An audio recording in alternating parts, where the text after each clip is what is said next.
Hello everyone, welcome to education first official.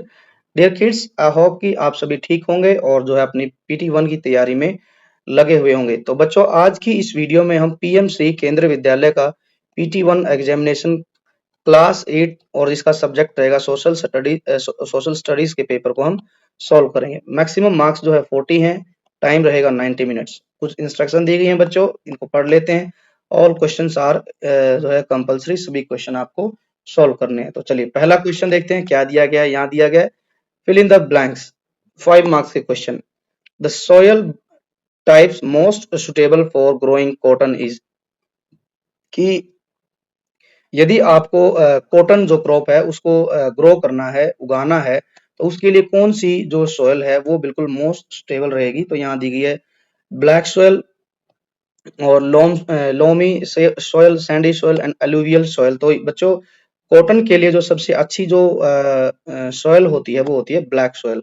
Now next question क्या है, the green revolution in India mainly focused on which type of crops. तो ये बताना कौन सी crops पर जो है ज्यादा फोकस होता था। तो इसमें हम लिखेंगे कि wheat and rice, wheat and rice. ठीक है, तो आगे बढ़ते हैं। Who is the supreme commander of India. So supreme commander of India is president.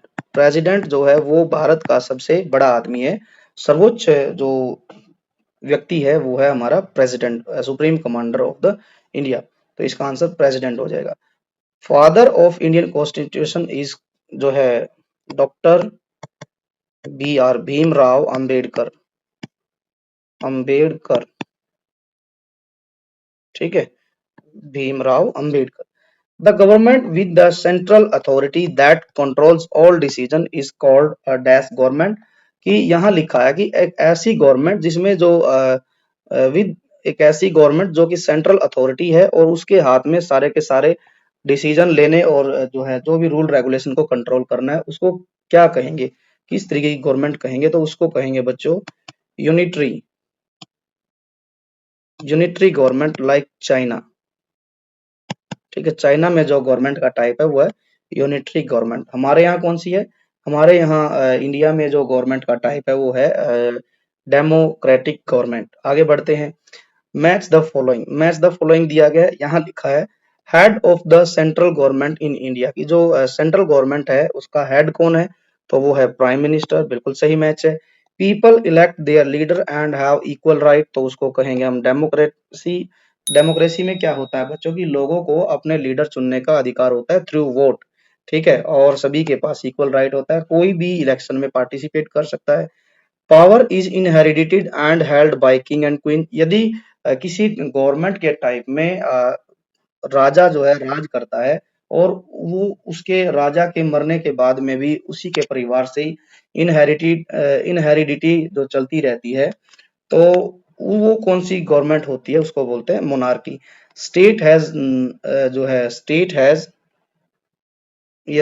Has no official region, तो वो कहलाएगा सेक्युलर। जो स्टेट्स होते हैं उनको सेक्युलर होना पड़ता है, वो किसी एक धर्म के पक्ष में नहीं जाते हैं। ठीक है, तो इंडिया जो है, इंडिया जो स्टेट है वो एक सेक्युलर स्टेट कहलाता है।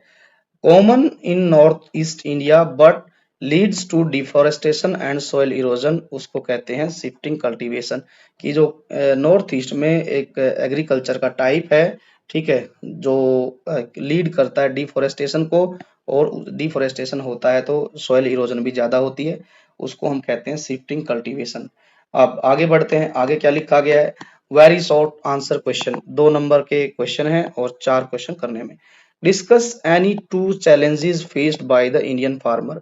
कि जो इंडियन फार्मर हैं उनके द्वारा दो कोई भी ऐसे चैलेंज बताइए जो वो अपने एग्रीकल्चर करते समय डेली रूटीन में फेस करते हैं। तो सबसे बड़ी बात यह है कि बच्चों, इंडिया में जो है ना फार्मर है वो do not get good price, do not get good price for their crops, sorry, for their crops. जो इंडिया में जो फार्मर है उनको अपनी फसल उगाने के लिए अच्छा पैसा खासा अच्छा जो है खासा जो मनी मिलना चाहिए, ठीक है, जैसे मान के चलो फसल उगाई राइस, राइस उगाने के बाद उसको या व्हीट उगाने के बाद उसको एक अच्छा प्राइस नहीं मिले मार्केट में, तो वो एक बड़ी प्रॉब्लम है किसान के लिए। सेकंड है कि हमारे यहाँ इंडिया में जो मोस्ट ऑफ द एग्रीकल्चर किया जाता है वो डिपेंड करता है मॉनसून पर, ठीक है। तो हम लिखेंगे depend they depend too much on rain water. Suppose that किसी साल अच्छी खासी बारिश नहीं हुई तो किसान जो है बड़ा परेशान हो जाता है, ठीक है, क्योंकि हमारी जो इंडिया की जो 70 to 80% जो एग्रीकल्चर है वो डिपेंड करती है इंडियन मॉनसून, जो आप देखते हैं कि जुलाई अगस्त और सितंबर के बीच में रहती है। तो इस पीरियड में यदि कोई बारिश नहीं हुई किसी साल तो सारी की सारी खेती बर्बाद हो जाती है, ठीक है। दो यही लिखने थे हमने। Discuss two factor that influence the distribution of population. अब देखिए यहाँ लिखा है कि कोई दो ऐसे मेन फैक्टर बताओ जिनसे कि जो पॉपुलेशन का डिस्ट्रीब्यूशन होता है वो इन्फ्लुएंस करता है, ठीक है। कि आप देखते होंगे बच्चों की किसी किसी जगह तो पॉपुलेशन बहुत ज्यादा होती है ना, वेरी बिग, है ना, very big size of population, ठीक है। कहीं कहीं आप देखेंगे कि बहुत कम जो है पॉपुलेशन होती है। तो इसके लिए कौन कौन से फैक्टर हैं काम करते हैं, पहले तो हम लिखेंगे कि क्लाइमेट, क्लाइमेट एक फैक्टर है, ठीक है। क्यों है क्लाइमेट फैक्टर, देखिए क्लाइमेट इस तरीके से है क्योंकि जहां पर बच्चों बहुत ज्यादा हॉट हॉट जो या फिर वेरी कोल्ड हॉट प्लेस होंगे या फिर कोल्ड प्लेस होंगे, वहां पर आप देखेंगे कि जो पॉपुलेशन है वो बहुत कम पाएगी, ठीक है। हॉट प्लेसेस हम बात कर ले राजस्थान, है ना, राजस्थान की बात कर लें, राजस्थान में भी यदि बात करें जैसलमेर, ठीक है, तो आप देखेंगे कि वहां बहुत ज्यादा गर्मी होती है, वहां कोई रहना ही पसंद नहीं करेगा, वहां के जो लोकल पर्सन है वही रहते हैं। Very cold place like Leh और लद्दाख, ठीक है। और ऐसे ही हम बात करें तवांग इन अरुणाचल प्रदेश, ठीक है, यहाँ बच्चों साल भर जो है बर्फ पड़ी रहती है, ठीक है, और यहाँ लोग बहुत कम रहते हैं, ठीक है, ऐसे कोल्ड प्लेसेस पे भी रहना कोई पसंद नहीं करेगा। हाँ, दूसरी चीज है वाटर, वाटर जहां पर अवेलेबिलिटी,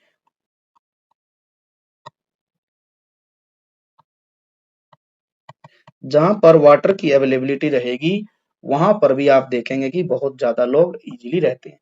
और तीसरी चीज है फर्टाइल लैंड, फर्टाइल लैंड, ठीक है, फर्टाइल लैंड जहां पर होगी वहां पर भी बहुत लोग रहते हैं। जैसे बात की जाए गैंगेटिक प्लेन्स, गैंगेटिक प्लेन्स, ठीक है, दुनिया के सबसे जो फर्टाइल लैंड है वो है गैंगेटिक प्लेन, जो कि हमारे यहाँ जो है यूपी, बिहार और सम पार्ट इन हरियाणा, ठीक है, बिहार, उत्तर प्रदेश और जो है हरियाणा, झारखंड, ठीक है, वेस्ट बंगाल, आप देखेंगे पूरी बेल्ट है और इसमें पानी भी बहुत ज्यादा मात्रा में है क्योंकि गंगा पूरी पानी से भरी है। और गंगा का पानी है वो जो है बहुत उसमें बहुत सारे ऐसी सोयल आती है जो कि बहुत ही फर्टाइल होती है, ठीक है, इसीलिए वहाँ का जो एरिया है सारा फर्टाइल लैंड है। तो वहाँ अब देखेंगे बिहार, उत्तर प्रदेश, हरियाणा, झारखंड, छत्तीसगढ़, वेस्ट बंगाल कितनी ज्यादा पॉपुलेशन है, क्यों है, क्योंकि यहाँ वाटर की भी अवेलेबिलिटी है और फर्टाइल लैंड भी है। तो दो लिखने थे, हमने तीन लिखे हैं, ठीक है, आप ध्यान रखेंगे। नाउ नेक्स्ट क्या है, क्वेश्चन है what is the main difference between monarchy and democracy. अब देखो ऊपर आ भी गया ये क्वेश्चन बच्चों, क्या क्वेश्चन है ये, लिखा है कि जो मोनार्की है और जो है डेमोक्रेसी है उसमें क्या डिफरेंस है। तो चलो लिखते हैं इसको। जो मोनार्की जो होती है बच्चों उसमें किंग और क्वीन या फिर किंग या क्वीन रूल करता है कंट्री पर, ठीक है, हम लिखेंगे यहाँ पर in monarchy, in monarchy a king और क्वीन, किंग या फिर क्वीन रूल्स द कंट्री, ठीक है। क्या है कि राजा होता है या फिर रानी होती है, जो है वो राज करती है देश पर। बट इन डेमोक्रेसी डेमोक्रेसी में ऐसा नहीं होता। डेमोक्रेसी में क्या होता है, पीपल जो है, people choose there leader. In democracy people choose there leader through election. तो डेमोक्रेसी में इलेक्शन का होना सबसे जरूरी है, ठीक है। तो थ्रू इलेक्शन लिख सकते हैं या फिर बाय वोटिंग थ्रू इलेक्शन। और जो ये लीडर सेलेक्ट किए जाते हैं यही फिर पार्लियामेंट जाते हैं और वहां जो है कोई भी डिसीजन लेना है, लॉ नियम कानून बनाना है, वो बनाते हैं। अब आगे क्या है, व्हाट इज फंडामेंटल राइट्स, कि फंडामेंटल राइट्स क्या है। तो हम लिखेंगे कि फंडामेंटल राइट्स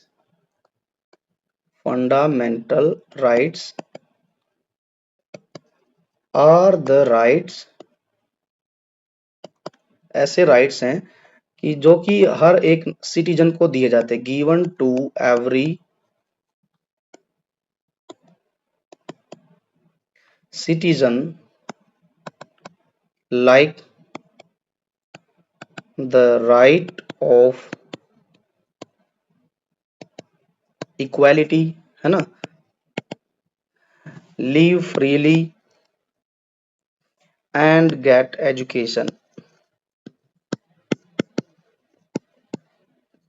जैसे बच्चों आप सभी को क्या है, आप फ्रीली रहते हैं इंडिया में और जो है आप एजुकेशन प्राप्त कर रहे हैं, ठीक है। आप सभी देखेंगे कि boys and girls are equal in India because वो उनका फंडामेंटल राइट है जो कि हमारे देश के कॉन्स्टिट्यूशन ने प्रोवाइड कराया है। तो ये था बच्चों, क्या लिखा है, fundamental rights are the right given to every citizen, जो कि हर एक देश के हर एक नागरिक को दिए गए हैं, like right to equality, live freely and get education. और भी कई सारे जो है राइट्स हैं बच्चों, तो उसके लिए हम एक्सेट्रा लिख देंगे। अब आगे चलते हैं, क्वेश्चन क्या है, क्वेश्चन नंबर 7 लिखा है कि read the paragraph and answer the following question. The constitution of India is a supreme law of country. जो कॉन्स्टिट्यूशन है बच्चों, वो क्या है, कॉन्स्टिट्यूशन में एक बुक है जिसमें क्या लिखे गए हैं, सुप्रीम लॉ लिखे गए हैं, जिनके लॉ के थ्रू जो है इंडिया में जो है पीपल जो है सरकार बनाएंगे और जो है गवर्नमेंट को रन करेंगे, ठीक है, उन लॉज के अनुसार। The it came into effect on January 26 1950, making India is a sovereign socialist secular and democratic Republic, ठीक है। और ये कब लागू हुआ, जो कॉन्स्टिट्यूशन था देश में कब लागू हुआ, वो 26 जनवरी 1950 से लागू हुआ। इंडिया में सॉवरेनिटी आई, सोशलिस्ट जो और सेक्युलरिज्म इंडिया में जो है स्थापित हुआ, और democratic republic. It lays down the framework for the political principle. इसमें मेनली क्या क्या है कि पॉलिटिकल प्रिंसिपल्स हैं, कुछ पावर दी गई है और कुछ ड्यूटी है गवर्नमेंट की जो कि उनको जनता के प्रति जो है पूरी करनी है। कोई भी गवर्नमेंट होती है बच्चों, गवर्नमेंट को रन करने के लिए कुछ बेसिक प्रिंसिपल्स होते हैं, गवर्नमेंट को कुछ पावर दी जाती है और गवर्नमेंट की कुछ ड्यूटी होती है to the people of the country as well as the right and responsibilities of citizen. सिर्फ ये जो रिस्पॉन्सिबिलिटी और राइट है ये सिर्फ गवर्नमेंट के नहीं होते हैं, ये सिटीजन्स के भी होते हैं जो कंट्री में रहता है। Drafted under the leadership of the doctor Bhimrao Ambedkar. और ये सब जो राइट्स एंड रिस्पॉन्सिबिलिटीज, ठीक है, ड्यूटीज जो बनाई गई थी, इनकी ड्राफ्टिंग की थी डॉक्टर भीमराव अंबेडकर ने। It is the longest written constitution in the world. और जो इंडिया का जो कॉन्स्टिट्यूशन है वो दुनिया का सबसे बड़ा जो है लॉन्गेस्ट रिटन, रिटन मतलब लिखित संविधान है, and plays a vital role, और एक बहुत ही मेन जो है लीड रोल है maintaining unity and justice in the diverse nation. और जो है ये कॉन्स्टिट्यूशन जो है एक बहुत बड़ा रोल प्ले करता है क्या करने में, भारत जैसे बहुत ही डाइवर्स कंट्री को एक बनाने में और सबको जस्टिस दिलाने में। चलिए अब क्वेश्चन क्या क्या दिए गए हैं, व्हाट इज कॉन्स्टिट्यूशन। तो हम कॉन्स्टिट्यूशन क्या लिखेंगे, कॉन्स्टिट्यूशन क्या है, तो हम लिखेंगे constitution is the supreme law of the laws of the country. तो ये हो जाएगा हमारा क्वेश्चन, ठीक है, कि जो कॉन्स्टिट्यूशन है वो क्या है, हाईएस्ट लॉ है, ठीक है, कंट्री के। तो हम लिखेंगे ऊपर से देख के कि Constitution is the supreme law of the country. Just wait, ये हो गया। When Constitution enacted in India, तो ये यहाँ लिखा ही गया है 26 जनवरी 1950। Define term Republic. रिपब्लिक क्या होता है वो बताना है कि रिपब्लिक क्या जो टर्म है क्या है। तो हम लिखेंगे a republic means a country where leaders are elected by people, not ruled by king or queen. तो रिपब्लिक क्या होता है? रिपब्लिक मीन्स होता है कि एक ऐसा कंट्री जहां पर जो है लीडर्स जो है इलेक्ट किए जाते हैं पीपल के द्वारा, और वो पीपल फिर आगे सरकार को, गवर्नमेंट को रन करते हैं।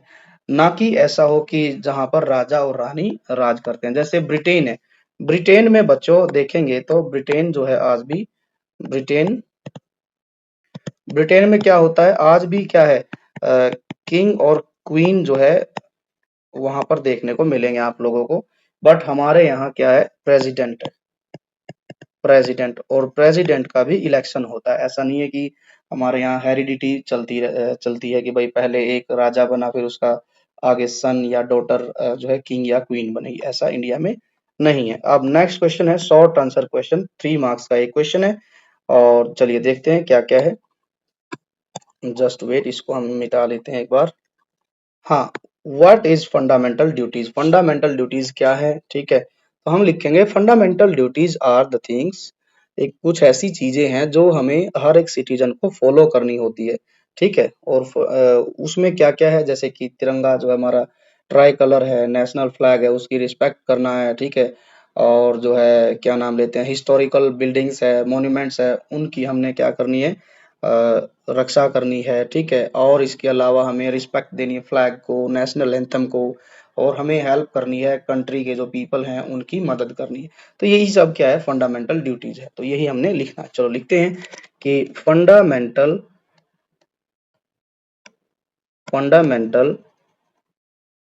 ड्यूटीज आर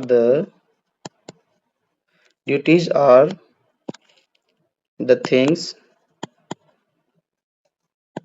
कुछ चीजें हैं that every citizen should do,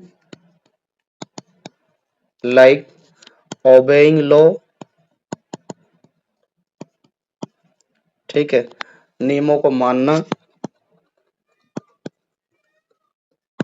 respecting the flag and national anthem। ठीक है, और इसके बाद लिखेंगे helping the country's people। और इसके अलावा हम लिख सकते हैं कि जो है हमें जो है पेड़ पौधों की, जीव जंतुओं की भी रक्षा करनी है। जो हमारे हिस्टोरिकल बिल्डिंग है, इंस्टीट्यूशन है, उनकी हमने सेफ्टी सिक्योरिटी का ध्यान रखना। यही सब हमारी फंडामेंटल ड्यूटीज है। आगे है what is soil, name any 2 types of soil. तो यहाँ पर जो है बच्चों हम लिखेंगे सॉयल जो होती है, ये जो है अर्थ की ऊपर जो लेयर है उसी को ही हम सॉयल बोलते हैं, जहां पर प्लांट्स ग्रो करते हैं। तो इसका उत्तर हम लिखेंगे soil is the top most layer of the earth.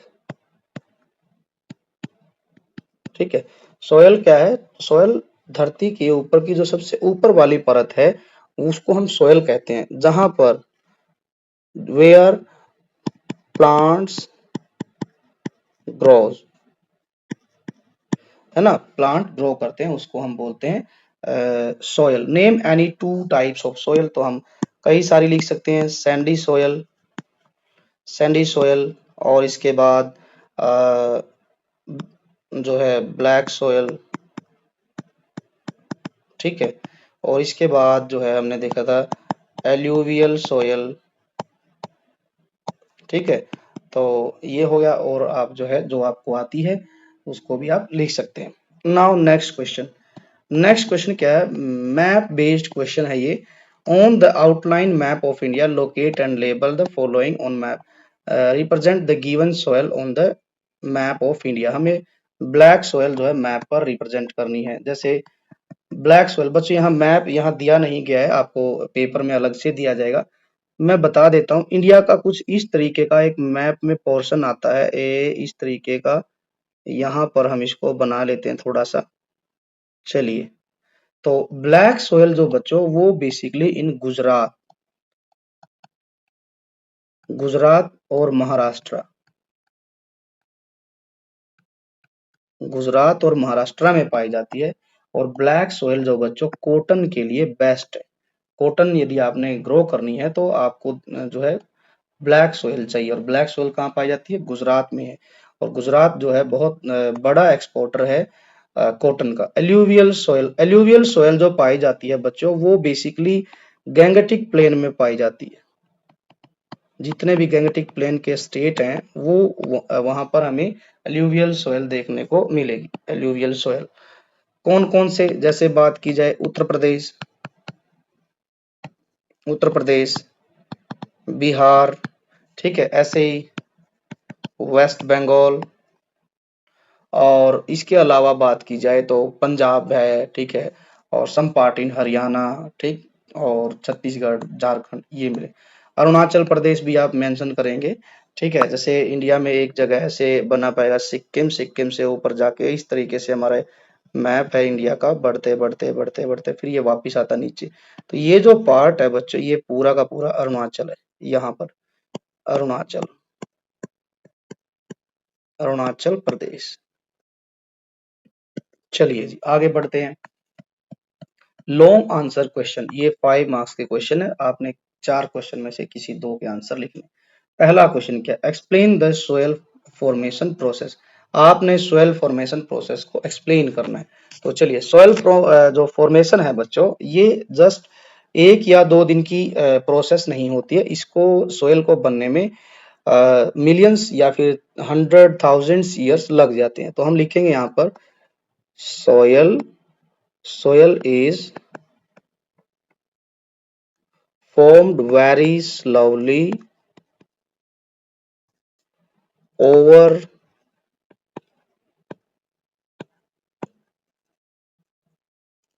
thousands of years, ठीक है। जो सोयल की जो बनना है वो एक बहुत स्लो प्रोसेस है, उसके लिए थाउजेंड्स ईयर्स लग जाते हैं। और नेक्स्ट हम लिखेंगे इट इज मेड फ्रॉम, बनती किस किस से, ये रॉक्स से, ठीक है, and breaking, breaking into small pieces, small pieces due to weathering or water and air, ठीक है। सोयल जो प्रोसेस है बच्चों, वो एक बहुत ही धीमी स्लो प्रोसेस है। इसको बनने में 1000 ईयर्स लग सकते हैं।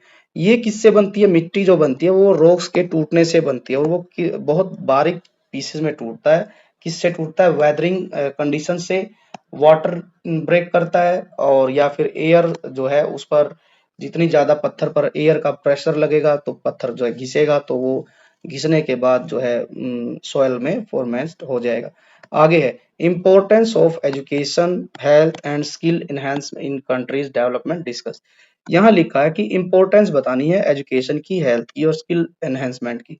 बच्चों देखो, जैसे यहाँ लिखा है एजुकेशन, कि एजुकेशन क्यों ज़रूरी है जिससे कि हमारा कंट्री जो है डेवलप हो, और फिर है कि हेल्थ सेक्टर जो है हमारा वो बहुत अच्छा होना क्यों ज़रूरी है, फिर हमारे देश को स्किल की ज़रूरत क्यों है, स्किल एनहांस करने की क्यों ज़रूरत है, ये बताना है। चलिए एक-एक को बात करते हैं। एजुकेशन बच्चों इसलिए ज़रूरी है क्योंकि ये हमें बेटर थिंकर बनाती है, और एजुकेशन प्राप्त करेंगे तो हमें जॉब मिलेगी, जॉब मिलेगी तो हमारे देश की जो इकोनॉमी है वो जो है ग्रो करेगी। ठीक है? तो हम यहाँ लिखेंगे एजुकेशन वो क्या करती है, हेल्प्स पीपल थिंक बेटर, ठीक है, गेट्स जॉब, और क्या होगा, प्रॉब्लम सॉल्व कर पाएंगे, सॉल्व प्रॉब्लम। यदि हम पढ़े लिखे ही नहीं होंगे तो हम प्रॉब्लम्स जो है उनको सॉल्व नहीं कर पाएंगे। हेल्थ सेक्टर अच्छा होना क्यों जरूरी है, क्योंकि हेल्थ यदि हमारी अच्छी है, health is needed to work, काम करने के लिए हमारा सही होना, स्वस्थ होना जरूरी है, और स्टडी तभी कर पाएंगे जब हम ठीक हैं, और leave a happy life, leave a happy life. यदि हम हेल्दी हैं तो हम खुश रहेंगे और पढ़ लिख पाएंगे, काम कर पाएंगे। स्किल क्यों एनहांस करनी जरूरी है, स्किल इनहांसिंग इसलिए जरूरी है क्योंकि gives gives people gives people the ability to do different types of works। देखो बच्चों, यदि हमारे पास स्किल नहीं होगी, ठीक है, आप लोगों ने देखा होगा मोदी जी ने एक कैंपेन चलाया था, skill India campaign. Skill India campaign में क्या था कि लोगों को डिफरेंट सेक्टर के स्किल दिए जाते थे, स्किल्स सिखाई जाती थी, जैसे कंप्यूटर सेक्टर की स्किल्स दी गई कि कैसे ऑपरेट करना है, कैसे उसको जो है रिपेयर करना है। इसके अलावा कोई मान के चलिए कंप्यूटर के अलावा कोई और सेक्टर है, मोबाइल सेक्टर है, ठीक है, फैक्ट्री है, बाइक कोई बनानी है, बाइक रिपेयरिंग का सेक्टर है, ठीक है। तो ये सब सेक्टर्स थे। इनकी स्किल क्यों जरूरी है, क्यों जरूरी है, क्योंकि पीपल के पास एबिलिटी आती है वो डिफरेंट टाइप्स ऑफ काम कर सके। सपोज दैट आपको इलेक्ट्रिसिटी का काम आता है, इलेक्ट्रिसिटी की आपके पास स्किल है, ठीक है, कि आप जो है बिजली का काम कर सकते हैं। तो बच्चों बिजली का काम यदि आप करते हैं तो आप यदि आपके घर में कोई हाउस में कोई प्रॉब्लम आ गई कि आपके बल्ब में, ठीक है, या फिर आपके टीवी, या फिर आपके एयर कंडीशनर, या फिर आपके कूलर में कोई प्रॉब्लम आ गई है, तो यदि आपको जानकारी है कि कैसे ठीक करते हैं, ठीक है, तो आप घर बैठे उसको ठीक कर सकते हैं, रिपेयर कर सकते हैं, ठीक है। तो इसीलिए भी जो है स्किल इन्हांसमेंट की बात की जाती है। और इंडिया बच्चों, इंडिया जो है वर्ल्ड में फर्स्ट नंबर पे पॉपुलेशन में, बहुत बड़ा सोर्स है, बिगेस्ट सोर्स है हमारे पास, बिगेस्ट सोर्स है पॉपुलेशन। बट वो पॉपुलेशन स्किलफुल नहीं है, स्किलफुल नहीं है, ठीक है, अच्छी स्किल नहीं है, ठीक है। इसीलिए क्या हो जाता है, हम जो है डिपेंड करते हैं अदर कंट्रीज पर स्किल डेवलपमेंट प्रोग्राम के लिए। तो यदि ये सब चीजें होंगी, हमारे देश की जो पॉपुलेशन एजुकेटेड होगी, उनकी हेल्थ अच्छी होगी और उनके पास स्किल होगी, अच्छी स्किल होगी, तो India definitely will become a rich, strong and successful country. So now next question क्या लिखा गया है, नेक्स्ट क्वेश्चन में लिखा गया है कि क्वेश्चन है why is democratic considered a government for the people, कि जो डेमोक्रेटिक गवर्नमेंट है, डेमोक्रेसी है, वो फॉर द पीपल क्यों कंसीडर की जाती है। Discuss the key feature of the democracy and how it is ensure family fairness, equality and citizen participation. देखिए यहाँ बात की गई है डेमोक्रेसी की, और हम जानते हैं कि democracy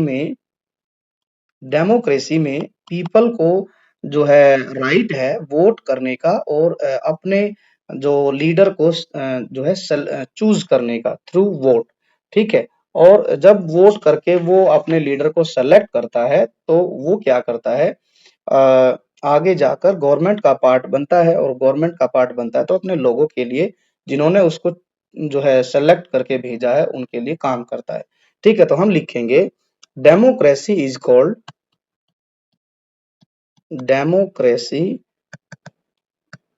is called for the people because citizen choose their leaders,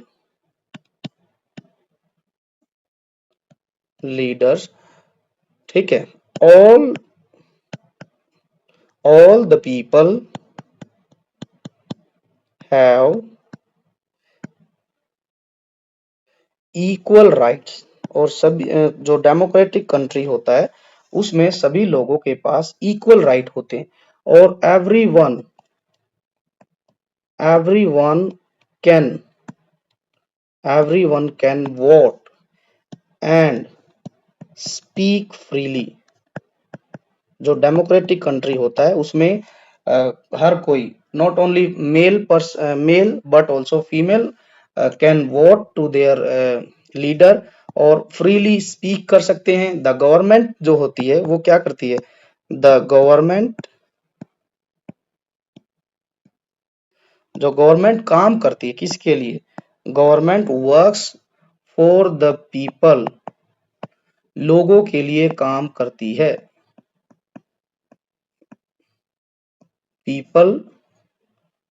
peoples need, जो गवर्नमेंट जो बनाई जाती है डेमोक्रेटिक कंट्री में, वहां की जो सरकार है वो लोगों के लिए काम करती है। डेमोक्रेसी जो है वो फ्रीडम देती है लोगों को। Wait, democracy gives freedom and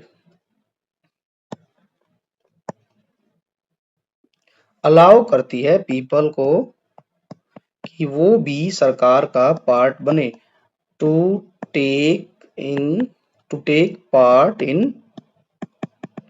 the government.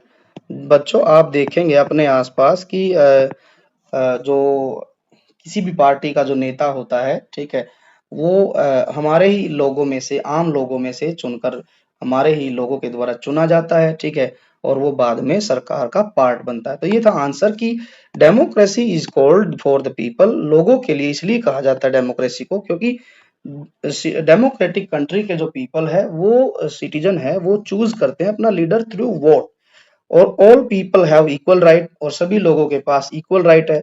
Everyone can vote, सभी वोट डाल सकते हैं, और speak freely. The government works for the people's need, जो डेमोक्रेटिक कंट्री है, जो डेमोक्रेसी है, उसमें जो गवर्नमेंट है वो लोगों की आवश्यकताओं के लिए काम करती है, और डेमोक्रेसी जो है फ्रीडम देती है लोगों को और अलाउ करती है कि वो भी सरकार का पार्ट बने। तो ये था आंसर। अब लास्ट क्वेश्चन है, who was the drafting committee chairman in the Indian constitution. तो पहले का आंसर हो जाएगा डॉक्टर भीमराव अंबेडकर, BR अंबेडकर। जो कॉन्स्टिट्यूशन की ड्राफ्टिंग कमेटी थी उसका जो चेयरमैन था was the chairman of the drafting committee, ठीक है, ऑफ द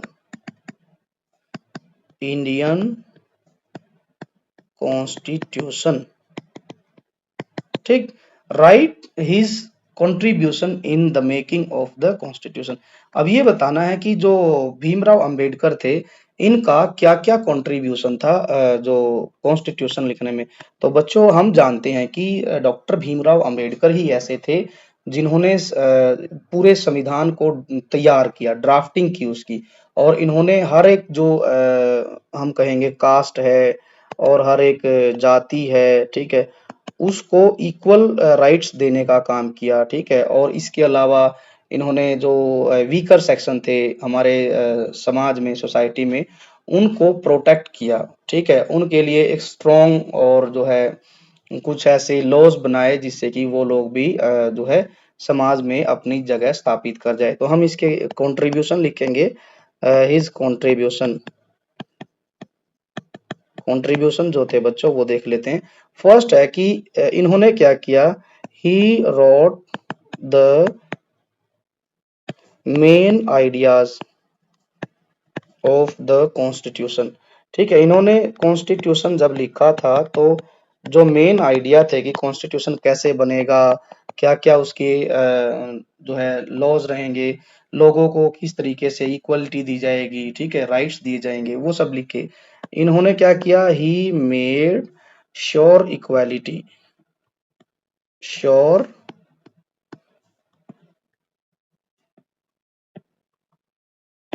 इक्वालिटी, है ना, और जस्टिस एंड फ्रीडम। इन्होंने संविधान में लोगों को इक्वालिटी दी, सभी को न्याय, सही न्याय मिलना चाहिए और सभी फ्रीडम से इस देश में रह पाए, ये कंसेप्ट भी इन्होंने डाला। और इन्होंने क्या किया, प्रोटेक्ट किया किसके against, he protected the rights of weaker groups. Weaker groups जो है हमारे समाज में, ठीक है, जो आज भी पिछड़े हुए हैं, उनके लिए राइट्स, उनके राइट्स के लिए प्रोटेक्शन किया, ठीक है। और जो है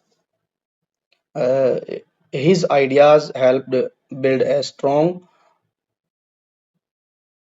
इंडिया, है ना। तो हम लिखेंगे कि he is known as the father of the Indian constitution, ठीक है। तो ये कुछ कंट्रीब्यूशन थे, हम लिखेंगे कि उन्होंने क्या किया, जो है मेन आइडिया जो था कॉन्स्टिट्यूशन का उसको लिखा, और इन्होंने श्योर किया कि सभी लोग को इक्वालिटी मिले, सभी लोग इस इंडिया इंडिया में जो है देश में, कंट्री में फ्रीडम के साथ रहें और सभी के साथ जस्टिस हो, किसी के साथ भी इनजस्टिस ना हो। इन्होंने जो वीकर ग्रुप थे, समाज के वीकर ग्रुप्स के लिए राइट के लिए प्रोटेक्ट भी किया था इन्होंने, ठीक है। तो इसीलिए इनको father of the Indian constitution कहा जाता है। तो ये तो बच्चों क्वेश्चन पेपर, आई होप कि आप सभी को समझ आया होगा। यदि आपको वीडियो अच्छी लगी है तो वीडियो को लाइक करें, दोस्तों के साथ ज़्यादा से ज़्यादा शेयर करें, और साथ ही साथ आप जो है education first official YouTube channel को आप सब्सक्राइब भी जरूर करें, और आप बेल आइकन को प्रेस करें ताकि आने वाली वीडियो का नोटिफिकेशन सबसे पहले आपको मिल सके। तो इस तरीके से बच्चों आप इस वीडियो को देखें और दोस्तों के साथ शेयर भी करें। अब हम मिलेंगे नेक्स्ट वीडियो में। Thanks for watching, take care and bye bye.